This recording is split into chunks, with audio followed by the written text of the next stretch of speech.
Hello Internet, I'm the Disney Brain and welcome to the film review. For a long time now, I've wanted to start reviewing older movies, so I figured what better place to start than one of the all-time greatest animated Disney flicks. Back in the 90s, when this film premiered, it was pushing cultural barriers in terms of the stories being told in a similar way that Moana is doing now. Before that point, Disney as a company was very much lacking in diversity or the proper representation thereof, but Mulan, maybe more so than any film before it, was their chance to reverse that trend. But does the film hold up today? Well, let's take a closer look. The story of Mulan is actually a pretty simple one. China is currently at peace, having recently constructed the Great Wall, but our villain for the evening, Shan and the Huns come to challenge China. Once he arrives, the military conscripts any able-bodied man from every family to fight in the war to come. The Fa family, otherwise known as Mulan's family, has a patriarch who has seen better days, but that's not keeping him from serving his country. And, as we know, Mulan takes his place, makes some wacky friends, joins the military, makes some more wacky friends, and they engage in the world's greatest training montage that even Rocky himself would have to respect. Then, the troops head to the front, after some meddling by Mushu, only to be greeted by one of the greatest cinematic tone shifts in history.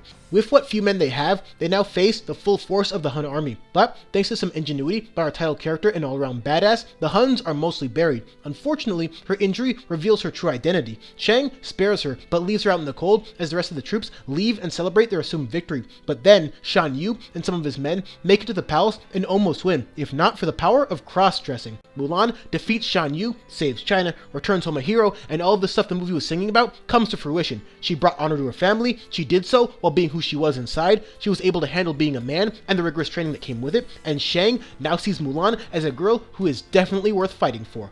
We all know the story, but what does it all mean below the surface? Let's start at the very beginning. What's the real catalyst here? Not Shan Yu necessarily, but more so the heavily rooted cultural norms of China that would naturally discourage someone like Mulan from being exactly who she is. The movie does well in the opening minutes to convey both tradition and the various ways Mulan as a character goes against that flow. And the biggest aspect of Chinese tradition focused on here is gender roles. Women are expected to get married and look a certain way, while men need to fight. But what's important to note here is that Mulan, to her benefit, isn't presented as this feminist crusader against the status quo. She does think it's kind of stupid for her father to have to fight with a bum leg, what with so many other able-bodied men around. But the reason she defies that is to save him more so than the challenge and inbuilt gender stigma. I think this works very well because part of the reason Mulan is so iconic is because she's so relatable. She's not trying to start a political revolution, she just loves her father, and in doing so, risks her life while saving China with her own elevated mental capacity, even in the thick of a real battle. Thousands of young girls within the movie and millions watching the movie see someone like Mulan being honored for her service in spite of her gender, and it easily becomes one of the most empowering stories of a generation. And when the movie ends, Mulan ends up not taking that fancy government job. I think that really works as well, because this movie is as great as it is, not just because it's partly about female empowerment, but because it's more about self-empowerment. There are undeniably plenty of girls in China who would have loved to take up the emperor on his offer, but Mulan isn't one of those girls, and that's the whole point of her being true to herself. Let's dig deeper into that point. Mulan has her own reasons for leaving home and joining the war effort, but here's a really brilliant thing this movie does. At no point is Mulan ever asking other people why girls can't fight. Additionally, Mulan herself is never shown to be a capable fighter before she's actually trained, and while she's being trained, she's objectively the worst soldier there until she breaks through in one of the most satisfying scenes in any Disney movie. And that's because this movie isn't necessarily about girls fighting in the military, it's about Mulan trying to find herself, where she belongs. She wants to be able to look into a mirror one day and recognize the face she sees. That's why that song came so early, and it turns out who she really is really smart. Someone who can defy classic tropes of manliness in exchange for ingenuity and reach that arrow when no other physically stronger man could. Mulan, as a movie and as a character, conveys how powerful self-identity is, even if you need to cross-dress to achieve it. She uses the military as a platform, not because she's itching for a fight, but because she views it as smarter to risk her own life rather than the life of her ailing father. The beautiful irony of all of that is in a movie that places most of its emphasis and its best song on fighting, war, and all the various traits you need to succeed in both. It's intelligence, common sense, mindfulness, and out-of-the-box thinking that ends up saving the day and China, and conveying those traits on such an important front while also having a female lead in the process is every ingredient you need for a resonating tale of self-discovery and self-acceptance. And that's where I think that feminism comes in more than any place else. Too many people, mostly men, still falsely accuse feminism of being this oppressive hate group when that only represents a very extreme and very small percentage. In reality, it's all about treating all genders with equality, meaning that the unique, and in this movie's case, invaluable ways that both can contribute to society should be given equal footing. And Mulan,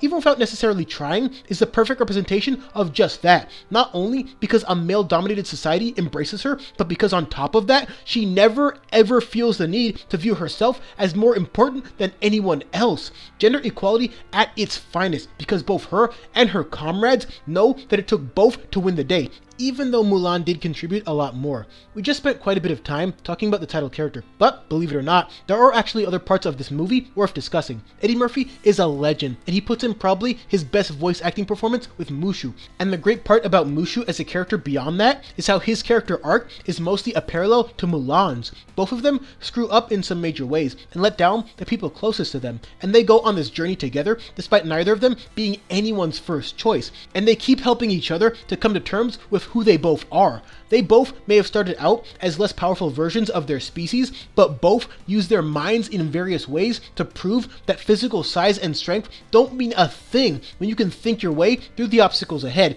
And that's what a big part of this movie is really all about on the broadest narrative level, in addition to individualism and female empowerment. So having both characters go through similar points of character progression makes a ton of sense, and as we know, ends up redeeming both of them. Mushu especially because he gets his old guardian job back. The music in this movie is all kinds of great. Even True to Your Heart, the closing track from 98 Degrees and Stevie Wonder, delivers and does well to effectively cap off the movie, since being true to your heart is exactly the same thing as being true to yourself, a character hurdle that Mulan has now cleared. Speaking more generally about the music, I really like how the songs are front-loaded, and then when we get to that beautiful tone shift, the songs just stop. The movie knows that things are getting serious, and the time for belting out catchy tunes is over until China is saved. It's a musical trend in many Disney films, and similar tonal logic can apply to Tarzan, Beauty and the Beast, and even Frozen more recently. But subverting that for an intense musical number can work effectively as well. Savages did that pretty well for Pocahontas.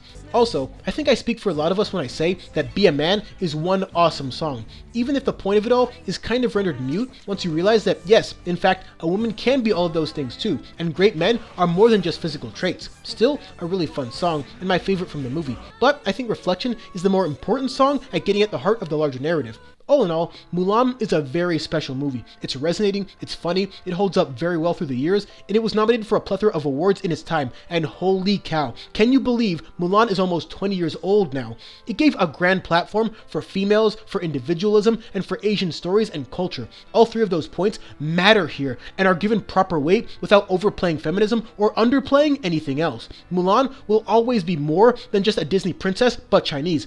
She's an icon, and a deserving one at that, because in addition to proving that women are powerful and that being unique should be encouraged, she proved that intelligence, more so than any one trait, is the most powerful force of all, because it's through that trait that she's able to take down China's biggest threat, who is, by no coincidence, the very embodiment of everything the military was singing about just a few scenes back. I don't know if Mulan is the perfect movie, but for my money, it's the perfect Disney movie. So go out and be a man, be a woman, be anything in between, but more than anything, be yourself. And of course, thanks for watching. Fire, mysterious